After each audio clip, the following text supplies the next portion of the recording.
Drink it in, drink it in, drink it in, man. It is picked off by the line. Darius Slay's got it. Coming back right side, 25. Picks up a block at the 30. Darius at the 40. Drink it in, drink it in. Drink it in, drink it in, drink it in, man. Rolls to the right. Stafford throws deep. Got a man out there. End zone. Caught. Touchdown, Detroit Lions. Marvin Jones.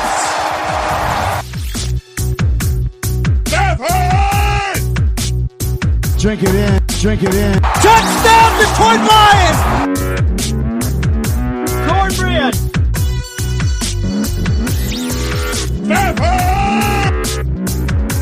Drink it in, drink it in, drink it in, man. Detroit Koolaid, what's going on, everybody? Monday here for the Fantasy Football Flavor Show. Always trying to get you that fantasy football talk here on a Monday. Still before the Monday Night Football game, but after the big week of NFL and all your teams and all that type of stuff. So super excited to be here. What I want to do on this show, it's going to be a little different than I've done in the past. I'm going to start off normal. I want to get you guys work through some of the leaders from this past week, talk about them a little bit, who might need to be on your radar, surprises, things like that, and maybe some injury talk if anything major jumps out to me. And then what I want to do for the back half of this show is I want to do a before Monday Night Football and an after Monday Night Football part. So what I'm going to do is I have a couple leagues that are big time that I'm like hanging on, or I'm kind of in the lead but need to hang on here on Monday night.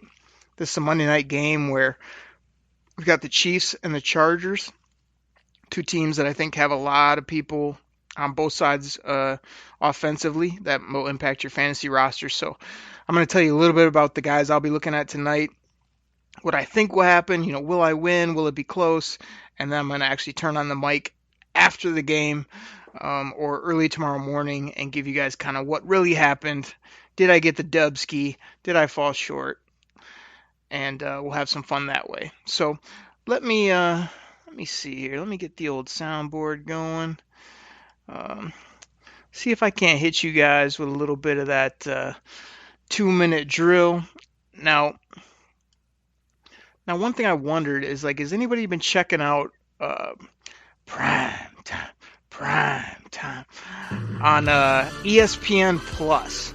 I have not checked it out yet with Boomer and TJ and all them, but I keep meaning to be like, man, I need to watch them. But I think it's like 7:30 on a Sunday night, and I just haven't been able to hit it up. Usually there's a game ending and the new one's beginning right there at 8, so I haven't pulled them up yet. But like you say, you cannot go wrong with this music. So let me get you a little bit of stats. Might go a little bit longer than our normal 2-minute drill, but let's start with the quarterbacks. Top quarterback when it comes to fantasy football this week was Dak Prescott. All you Lions fans out there listening to this show on the Detroit Koolaid Cast know he sliced and diced us for 444 yards, 3 touchdowns, no picks, was only sacked once. That's tough to beat. Next on the list was Jimmy G. He went for 424 and 4 tutties with 2 picks and got sacked twice, so another good day for them. They were able to chalk up another victory. And then the third guy on the list, I saw this name, Kyle Allen, the bumski over there. Actually, it's the guy in Carolina. I was thinking about the guy in Denver that's starting, but what's his, Brandon Allen or something like that. But Kyle Allen, pretty good quarterback, been doing good things for the Panthers. He goes for 325, but then as I look over, no touchdowns, 4 INTs, 5 sacks, a quarterback rating of 47.5. Oy. Good yardage, but everything else is brutal. Let's move down to the running backs. You look at running backs. Look at the name at the top of this list when it comes to running backs.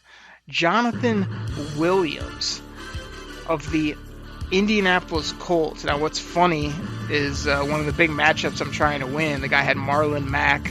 Marlon Mack's tearing it up, and then all of a sudden he tears up his hand. I guess broke a bone in his hand, goes out, even though he had already went over 100 yards, which in our league you get bonus points. But then Jonathan Williams, just a cast-off, comes in for 13 rushes, 116 yards. Wow, what a day for that guy.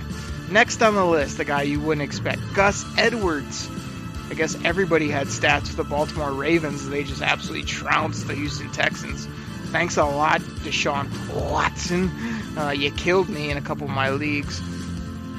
Gus Edwards goes for 8 for 112. I think he had a big run there where he found the end zone.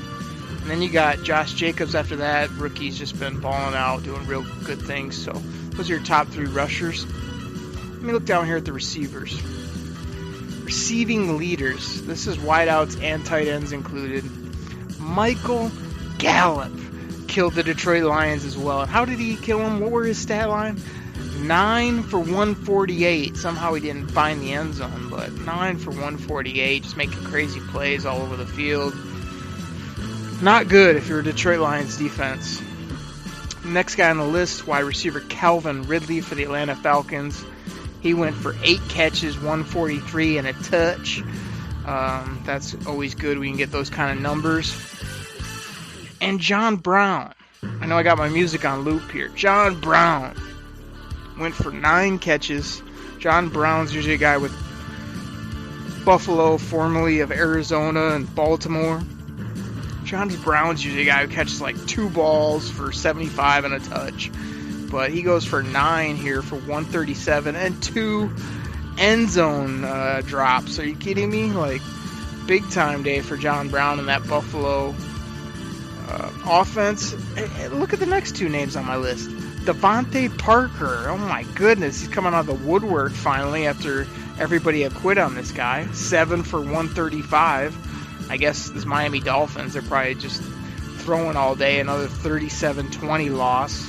So somebody's got to get the yardage, and this year it's been Devontae Parker.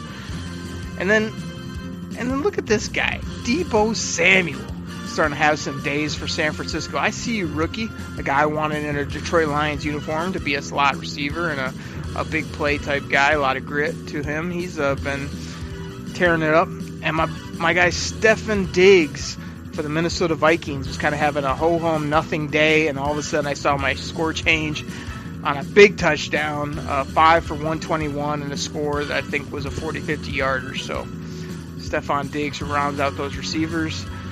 Lots of names you wouldn't expect. Some guys you would. Another crazy day in fantasy football. I mean, you just never know who's going to blow up, who's going to get hurt. All of it could cost you a W or an L. My music's about to run out, and those are your stats for this week on the Fantasy Football Flavor Show. So now that I got the stats in, let's do this. Monday Night Football. Let me pull up my teams where I'm trying to get this dub, trying to get this win. So again, as I'm pulling that up, let's talk about Chargers Chiefs. I mean, the Chiefs is self-explanatory. It all starts with Pat Mahomes. The guy's back. I don't think he has any limitations with the knee issue that he had for a couple weeks there. You know, Tyreek Hill is the guy. I mean, I keep telling you guys, if you don't watch many Chief games, make sure you watch Tyreek Hill every time off the ball. He's the fastest player in football. He looks even faster than he is fast when you watch him in a game or on tape. He's absolutely unbelievable. If he can, keep it clean, off the field, gosh, he's a guy you have to get in fantasy football. I think he's moving up to be a first, early second round pick for Tyreek Hill, just because of his electric speed and the fact that any week he can just win you the week by himself. I talked about that a couple weeks ago, about how he can just win the week based on a couple plays. Tyreek Hill does that better than anybody. Mecole Hardman's a hard guy to figure out for the Chiefs. He's a rookie wide receiver out of Georgia. This guy, sometimes I look at his numbers and he doesn't see any catches, isn't even on the field. And then there's been quite a few games this year, especially for a rookie, kind of a speed wideout, where you're looking and going, man, he had 4 for 110 and a touchdown, something like that. And that can definitely help you out, no doubt about it. So Mecole Hardman's kind of the number 2 weapon, I'd say, on that team. Sammy Watkins, this was a guy that balled out week 1, has absolutely been just terrible since then, but I could see him having a big game. I could use him in my Pro Football Focus League. I got Sammy Watt and Hunter Henry. Not really planning on Watkins doing a ton, but I would love it if he could get over that 100-yard mark and get a touchdown. When you go to the running back position, I heard Damian Williams had, I think he was sick or he had some type of knee ailment, something like that. I'm not a big fan of Damian Williams. I don't think he's ever really done it at a consistent long level. You know, he had that back half of last year. Everybody fell in love with this guy. He's in an incredible offense, so if he is healthy and if he gets touches, he doesn't see many heavy boxes, so he can be a good player when it comes to that.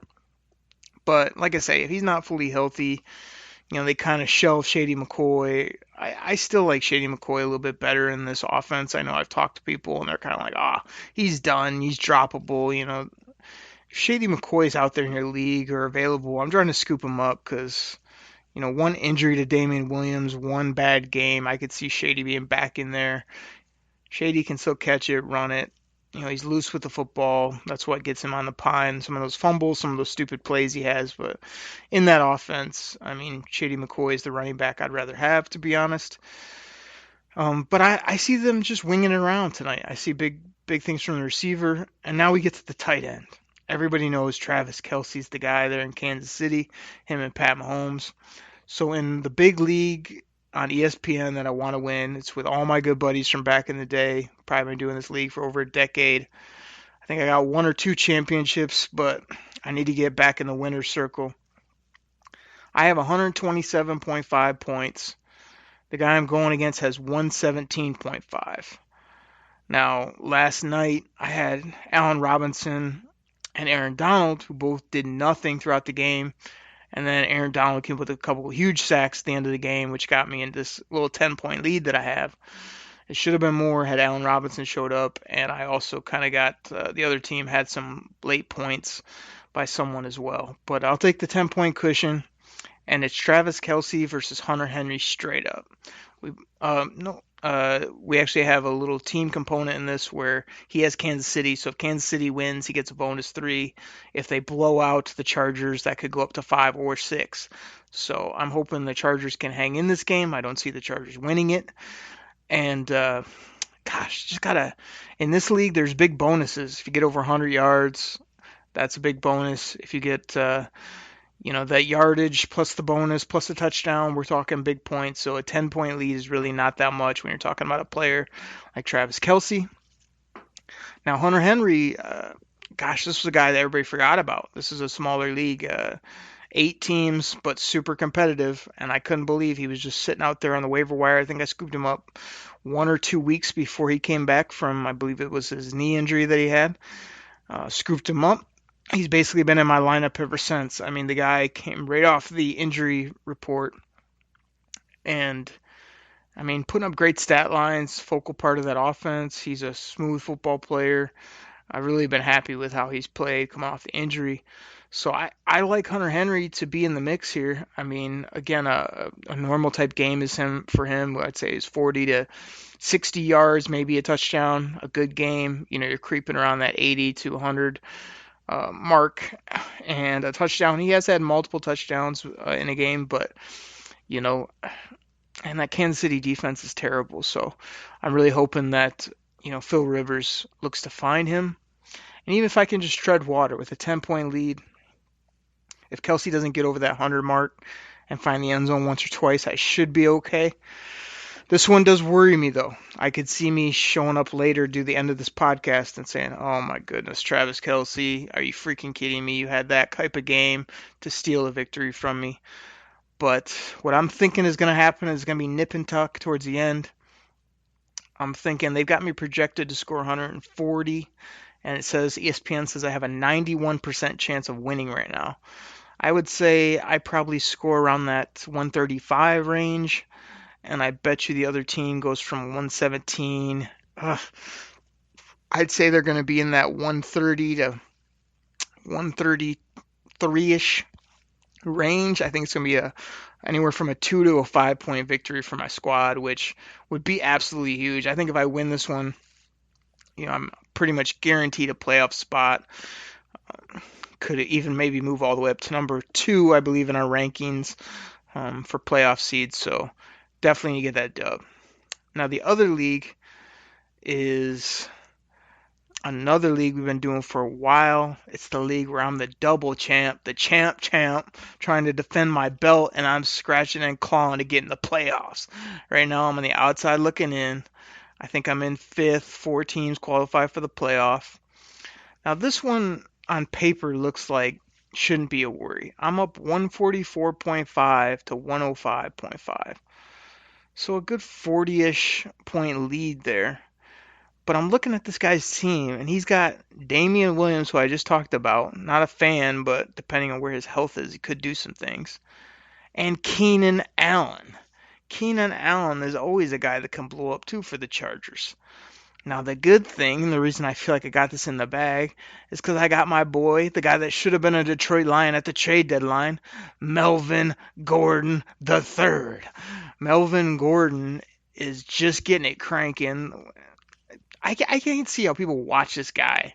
His size, his speed, his ability to do everything and act like, oh, he's an okay player. He's okay running back. If I was a team this offseason, man, I'd be giving this guy like top 10, top 8, even top 5 type money from the running back position. I think he's just kind of turned 26 years old. Love having Melvin Gordon in my lineup there. So I'm thinking Melvin will, have a good day, especially that Kansas City defense. And I could see Keenan Allen having a big day, which, again, if he creeps over the 100, gets in the end zone once or twice, that could make it tight.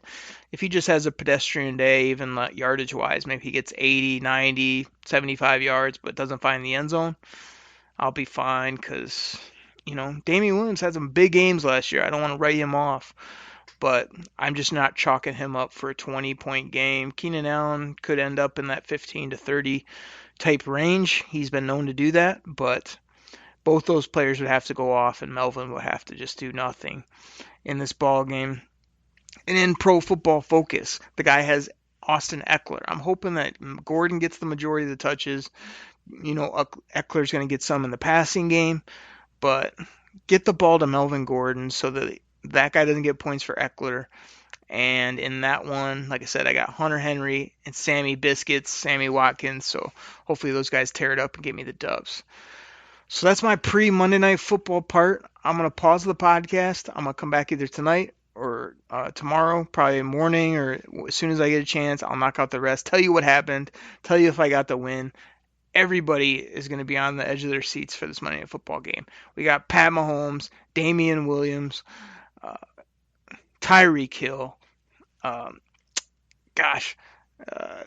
Mecole Hardman, Sammy Watkins, Travis Kelce on the Chargers side, Gordon, Eckler, Rivers, Mike Williams, Keenan Allen, Hunter Henry. I mean, gosh, anytime you can get like 5-6 players on an offense that are all fantasy contributors, it could be good. That's going to be a good Monday Night Football game for fantasy football. So hopefully it's real good for my squads. I need dubs in those 2 leagues. The others I'm not too worried about, or they got the victory. So we'll see what happens, but I'm feeling pretty good. Hopefully I'm feeling pretty good when I come back on to finish the show. Thank you so much, everybody. I'll be back. This episode is brought to you by PwC. When unprecedented times are all the time, it's time to start walking the talk. Leaders like you turn to PwC to see and stay ahead.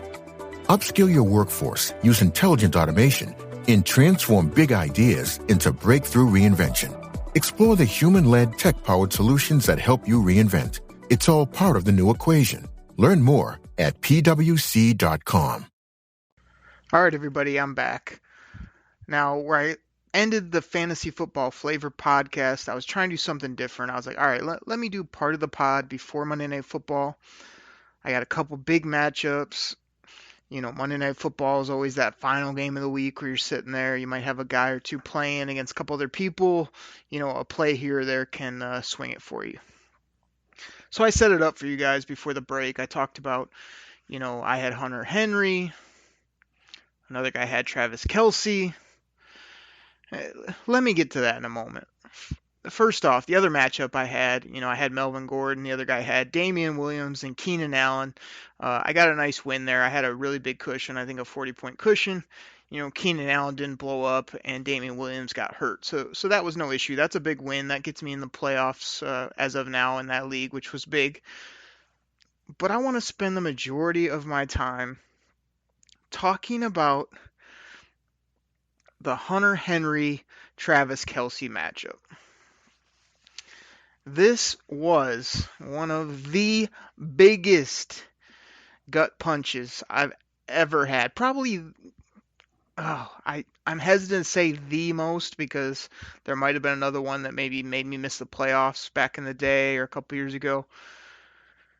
But this was incredible. So hang with me. I'm gonna try to just off the top of my head kind of talk you through what happened or what I remember happening and just kind of how brutal this was for me. So I start the matchup up 10 points, which in this league is pretty decent. That's a pretty good amount. I'm watching the game. I'm actually working on a few other things, and the first play of the game, I see Hunter Henry get cut loose. He comes off the line doing like a flare route, and no one covers him. And Phillip Rivers throws it to him. I mean, this guy he might have scored on the play from like 50, 60 yards out. He falls over his own 2 feet and picks up like 11 yards, maybe even less, maybe 8. I couldn't believe it. I mean, if he catches it and keeps his feet, he easily runs for 20, 30, probably 40 plus yards, if not score. So that was the first one. But Hunter Henry makes a catch, as I'm continuing to watch, not totally focused on the game at this point, but watching, Hunter Henry's making a few plays, end up with, a few catches, 30 yards, whatever it may be. First half is going by, Travis Kelce's got a big goose egg, hasn't done anything. The Chiefs are struggling. We got Pat Mahomes is just not lighting it up, so everything is going swimmingly at this point. I think I'm up maybe 15 at this point, no worries whatsoever. Get to late in the half, probably, a few minutes left in the half. Again, really doing nothing offensively for the Chiefs. Pat Mahomes throws one of his fadeaway 30-yard balls down the field to, guess who? Travis Kelce. One catch, 31 yards. Okay, don't love it because in that league, that's about a 3.5, 4-point play. So I don't love it. That's starting to make things tighter, but no big deal, right? I want to say they went into the half that way. Travis Kelce may have I think he got another couple passes his way, but didn't catch it. So in the locker room, 31 yards on one catch. I'm up probably 12 points, somewhere in that range. We come out of the half, and I swear there was not another person on the field except Travis Kelce. This guy was doing, which I don't understand why the Detroit Lions don't do this with TJ Hawkinson. He would literally come off the line, run like a 3-yard route, turn around, and get the football. Like, consistently, over and over again. It was like, I could have run this route. You just basically take 4 steps forward, turn around, and the guy throws you a 3-yard pass right in your chest, and then you maybe fall forward for 2, 3, 4 yards. So he's getting these all night now in the second half, which is just frustrating me to death. I'm getting beat by paper cuts, that it's just, here we go. Now he's got 2 points. Now he's got 4 points. Now another, 2.5 points. He's just cutting into my lead, right? So I'm sitting there. We're probably late, I'd say in the third quarter here. Maybe, 4 or 5 minutes left, whatever it was. And the Chiefs are probably 30 yards away from the end zone. And I see Travis Kelce out left. Everybody else out to the right. I'm thinking, like if Pat Mahomes takes the ball and looks left, I'm done. I'm toast. This is gonna be bad. What does he do? Set hut. He looks to the left. He throws a corner route to Travis Kelce, catches the football, gets his feet in. Not only another 30 plus yards, a touchdown. Now this guy is getting towards, in this league, we got 100-yard bonuses for players as well. So now he's pushing the bonus. He's probably up at 70 some yards. With this touchdown, it takes my 10 plus point lead, and now I'm losing by half a point. Now, mind you, the other guy in this contest has the Kansas City Chiefs team, which in this league we have head coaches or teams, which means like if your team wins just by regular margin, you get 3 bonus points. If they win by a blowout per se, you get plus 6. If they lose, you're getting a -3, -2, somewhere in that range. So I know he's got Kansas City in his back pocket, who's up right now. So I'm frustrated. I'm like, am I really down a half a point? And knowing that he's got Kansas City, who'll probably win this game, so I'm really down 3.5 at this point. But again, we're in the late third quarter, fourth quarter. Should be able to come back. Nothing really happens. Travis Kelce gets peppered again for another 15 yards. Now he's at 90 some. So I'm thinking, he's going to get to the bonus. But sure enough, they start to kind of turn it over. The Chargers put a few drives together, not throwing to Hunter Henry, of course. But hear me out. I mean, I know it's like I'm talking about my league again, but like I just want to walk you through this frustration of fantasy football. I need this win to go from probably out of the playoffs to probably second in this league. It's only like 1 or 2 weeks after this. I'm in a dogfight here in this matchup. So what would happen late in the game? Hunter Henry catches a 15-yard ball. Now I'm up 1.5. Okay, but I know he's got the 3 points still in his back pocket, so now I'm going to lose by 1.5. But there's still time left. We get to this final drive. I'm going to speed this up to the final drive because this is where it just gets absolutely crazy. Hunter Henry, so in this league too, so you get the point for 10 yards. So let's say you're stuck on, I don't know, like Hunter Henry was, I think he was at 60, at 59 yards, somewhere in that range. So as we head into what might be the last drive for the Chargers, I'm saying, just make a few plays. So in that drive, I remember first play, they throw a stick route to Hunter Henry. He just runs up the field, turns around. Of course, Phillip Rivers throws it outside. He wasn't expecting it outside, hits off his hands, drop. That would have been, got me a tie, basically. It would put me up 3, I think, at that point. He drops it.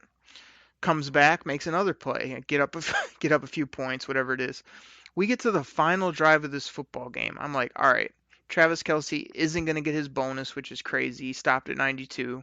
Even if the Chiefs get it back, they're just going to kneel on it or run the clock out. So all I need is for Hunter Henry to get maybe 15 yards, 2 catches would be great. I think 1 yard or 1 catch for 11 wins me this fantasy matchup. Like I said, they try to get it to Hunter Henry, I think once, can't get it to him. Next play that they go to him, they throw the ball. This guy runs up the field. Again, 1 catch for 11 yards gets me the victory by a half a point because he get the point for the 10. He would go up over another 10, so there's 2 points plus a half for the catch. So 2.5. I'm down by a half. This would have got me the victory. Would have got me 3.5 point lead, which wipe my hands clean. Even when he gets the 3 points for the Chiefs, he wins. Hunter Henry catches this ball, runs upfield, and gets stopped at 10.5 yards, and they don't give him the extra yard. They mark it back 1. He ends up with 69 yards, so he got me a point going over the 10. He fell 1 yard short of the other point that I needed, and he got me a half for the catch. So now I'm up 2.5 points. The Chargers continue to drive down the field, throwing the ball to Keenan Allen, trying to throw the ball to Austin Eckler. What do? Phillip Rivers inside the red zone now after the big catch by Mike Williams. So all he really needs to do is throw a stick route to Hunter Henry.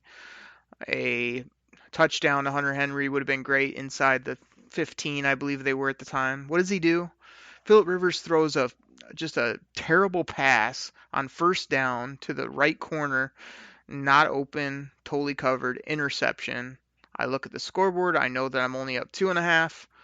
The Chiefs have now won the football game. The +3 is added to the Chiefs. I lose by a half a point. Now, again, it's like, oh, you lost. No big deal. Like, the big deal is I'm up 10. The big deal is this win takes me from 5th to 2nd. The big deal is the guy behind me that's fighting for the playoffs wins, so now he's right on my tail. And I just can't understand how it can come that close and fall that short. Like, had I been behind and I get within a half and I can't get over the hump, no big deal. but to like lose the lead, come back and get the lead by 2.5, knowing that if it was 3.5, there's no way he can beat me, is just the ultimate in fantasy football frustrations. I mean, I still can't believe it, to be honest. Like, part of me wishes I would have done this pod as it was happening, because it was just, every play was just like, if Hunter Henry just catches a football, I win. If he gets one more yard anyway, I win. If, during the game, Travis Kelce fumbles, I would have won. If he would have probably had one less catch, I would have won. But everything just added up to a half-point loss in this type of competitive league. All my good buddies from back in the day trying to get to that championship level. It just frustrated me to no end. So, like, part of me, like I said, wish I would have done it live. Part of me was like, I got to get this pod done right after. And I couldn't do it. I was in that zone where, like, I was pissed. But I was also kind of in that zone of, I can't believe that just happened, and just was so frustrated. I just sort of turned the TV off, went to bed. Busy work day today, but I'm like, I got to make time to knock out the rest of this podcast and tell people what happened, because that right there is why I wanted to do a before and after of fantasy football. Before, I told you, it's going to be close. I told you I'd probably win by a few points. I told you Travis Kelce has the opportunity with, 70, 80, 90 yards and a touchdown to beat me. Sure enough, exactly what happened. My guys just didn't do enough. Hunter Henry didn't even play that bad, but he just did not get that one extra catch, one extra yard that I needed to get the W. So that's the ultimate in fantasy football frustration. Normally it's not that close. Normally you're losing, because you put in somebody you shouldn't have on your team, or you lost by 10. Those aren't as hard to take. But when it's a half point, when it's a tie, when it's one play here or there that beats you, I mean, oh my gosh, that's the thrill if you're on the good side, and just the agony if you come up short, because like I say, it's just like the NFL. That's a win or a loss. There's no extra points because it was close. There's no, good job. It's just straight up L, like you lost by 50. So wanted to break that down for you guys. A really tough loss, but here we come on Tuesday morning. In that league, I'm hanging on by a thread to a playoff spot, and I get to play the team right behind me this week. So it's kind of like the NFL again. Take it, to the next week. I just got to beat the team in front of me. If I do that, I should be in the playoffs. I know a lot of you guys out there listening are in the exact same spot where you've lost some heartbreakers. Maybe you won a couple. You're sitting here late in the fantasy season, maybe 1 to 2 weeks probably left in your regular season. Maybe you're playing a team that's right behind you. Maybe you're playing the team that's right in front of you. A win either takes you ahead or drops you out of the playoffs. Got to get those W's, just like our Detroit Lions, just like the NFL teams. They're just trying to get that W and see how it shakes out at the end of the year. So that's my story. Got a good victory in one league, an absolute heartbreaker, probably one of the worst last minute, last play, 1 yard losses I've ever had in fantasy football. So that's it, everybody, for the Fantasy Football Flavor Show. I hope you had a great week in fantasy. Make sure you get those lineups in. Check out my article on USA Today Lions Wire on Thursday morning, the Fantasy Football Weekly, where I'm talking all things fantasy, giving you waiver wire pickups, top projected players, best matchups to watch, players to keep an eye on. Detroit Lions breakdown on their matchup when it comes to fantasy. So please check that out. Please support me there. I'd really appreciate it. Give me a follow on Twitter at Derek Okrie, DEREK OKRIE. Really appreciate everybody out there listening. Take care. Have a great week. I'm out. Pack the bag, start the plane. This game is over. It is over. What a comeback by the Lions. Drink it in, man.